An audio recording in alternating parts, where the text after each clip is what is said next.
Olá a todos, meu nome é Leonardo Oliveira dos Santos. Eu venho através desse vídeo apresentar aqui para os demais colegas da disciplina de Química Orgânica Experimental 1 e aos professores Denis e Eduardo o artigo de determinação quantitativa de fenobarbital em plasma por cromatografia líquida de alta eficiência.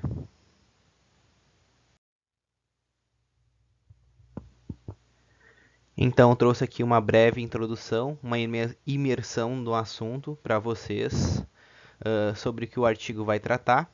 O artigo vai tratar principalmente sobre o fenobarbital, né, que é um remédio utilizado para epilepsia, né? O que é epilepsia? A epilepsia, então, é um distúrbio da função cerebral que atinge milhões de pessoas pelo mundo. Sua principal manifestação clínica é a ocorrência de convulsões decorrentes da atividade neural excessiva ou pela falta de sincronia durante a transmissão do impulso nervoso.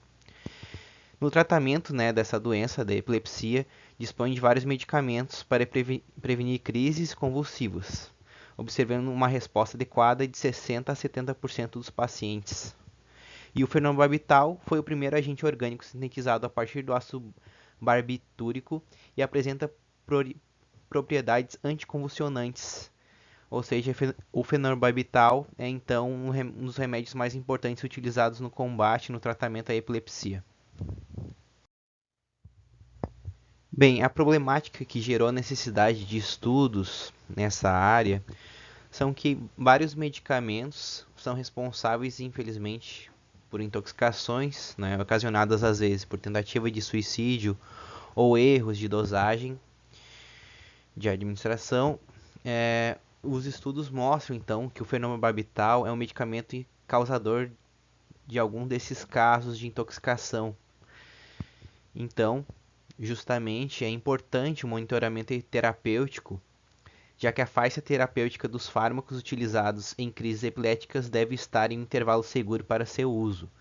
Então, há uma necessidade de controle maior dessas dosagens e tem esse risco de intoxicação, por isso a necessidade de um método de determinação e quantificação desses medicamentos no plasma sanguíneo.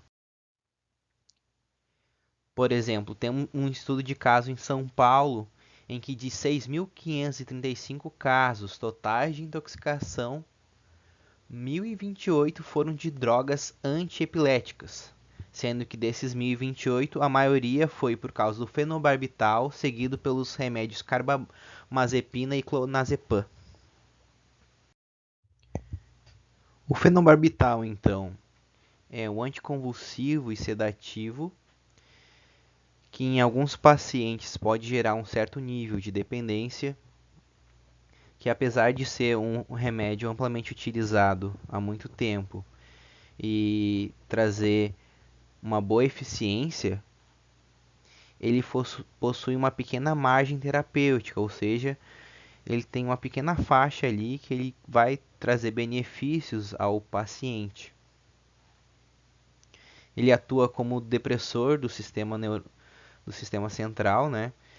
E concentrações que produzem uma sedação mínima.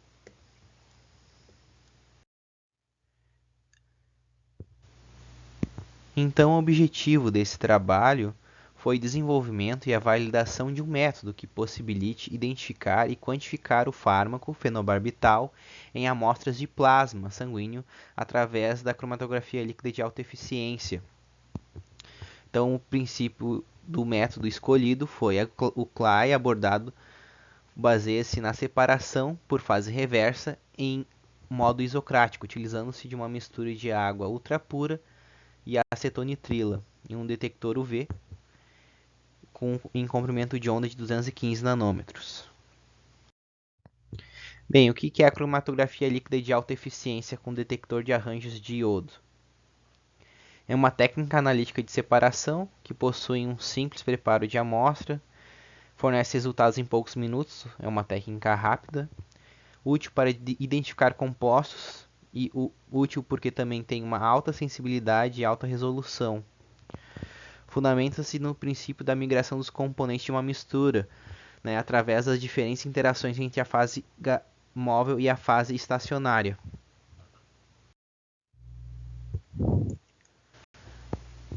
A proposta do grupo de pesquisa, então, foi construir uma curva de calibração com 6 pontos em triplicata, com concentrações que variavam de 20 a 600 microgramas por ml de fenobarbital em metanol, partindo sempre de uma solução mãe de 10 mg por ml de fenobarbital.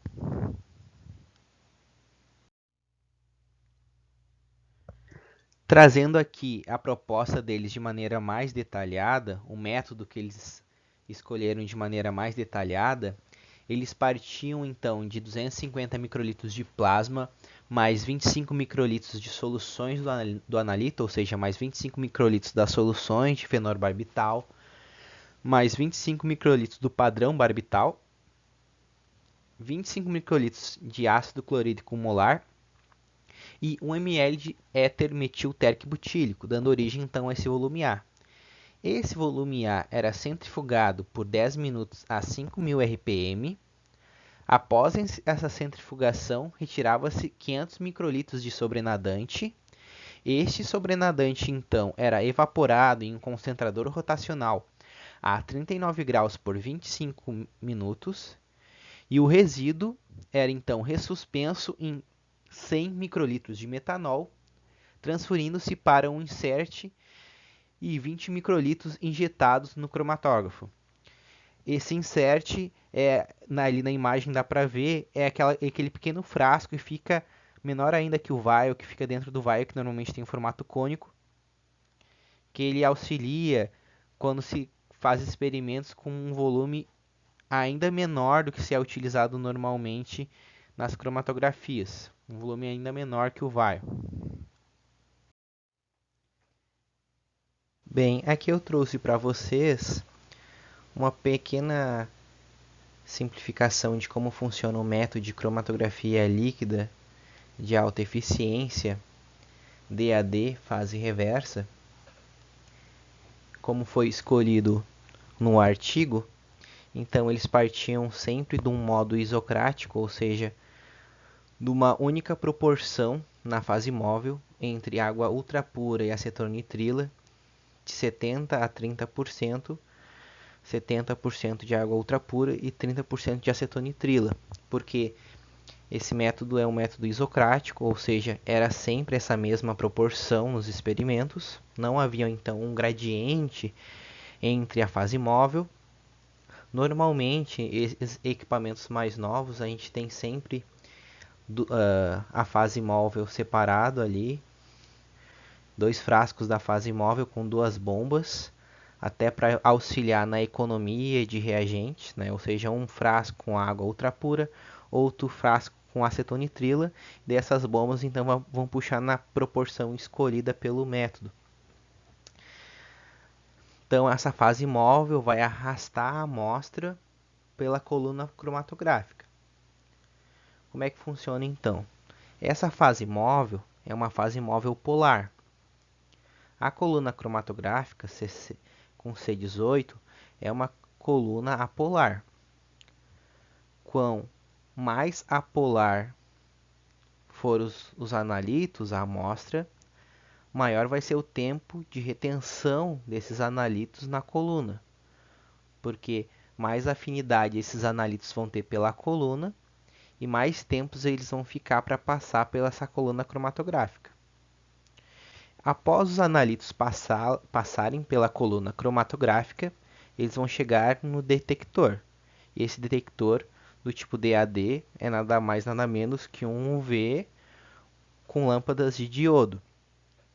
Ou seja, de acordo com o grau de afinidade dos analitos pela coluna cromatográfica, maior ou menor vai ser o tempo de retenção, ou seja, maior ou menor vai ser o tempo que vai levar para esses analitos passar pela coluna e chegarem no detector. Então, é um método simples e muito eficiente.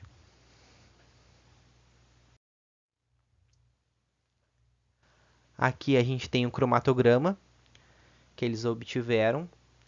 A gente tem ali o padrão interno que eles utilizaram como referência, o barbital. Como a gente pode ver, tem uma semelhança química com o nosso fenobarbital, né, com a amostra, ele já é justamente escolhido por causa disso, porque a gente vai ter um padrão de referência para a gente saber ter como referência ali o tempo de retenção, né, porque a gente vai ter exatamente uma concentração específica de um composto que a gente sabe o tempo de referência, que a gente sabe a intensidade. Então é importante ter esse padrão de referência para poder comparar com o nosso analito de estudo. E tem que ter então uma semelhança química para que o tempo de retenção seja relativamente próximo, para a gente também ter essa proximidade no tempo de retenção. Como a gente pode ver ali, o tempo de retenção do fenobarbital acabou ficando dos 7,5 ali 8 minutos ali mais ou menos.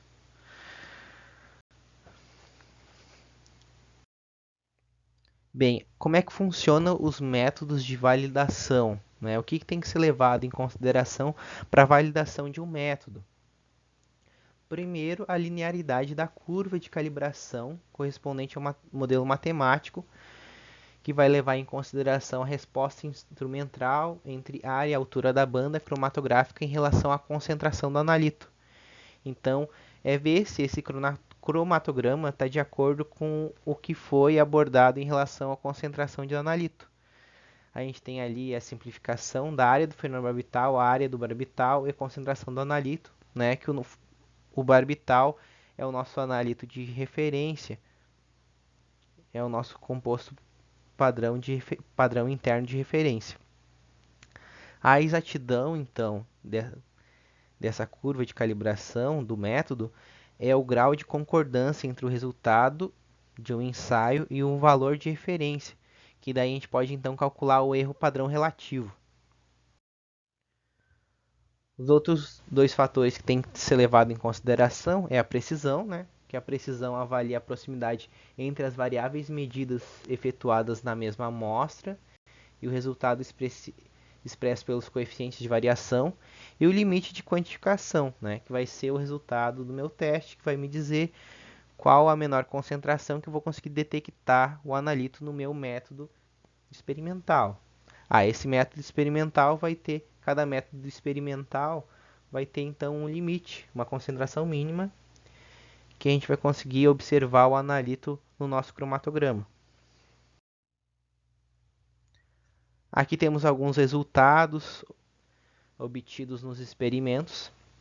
O coeficiente de correlação deles, o R, que é muito importante para a validação do método, teve um bom resultado, tendo 0,9971, né, sendo que a Anvisa pede que seja de no mínimo 0,98.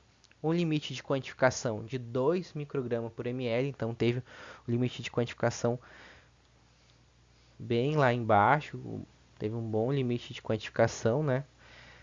Precisão de 5,17, exatidão de 14,6, sendo que a Anvisa pede que seja de no máximo até 20%. Conclusão: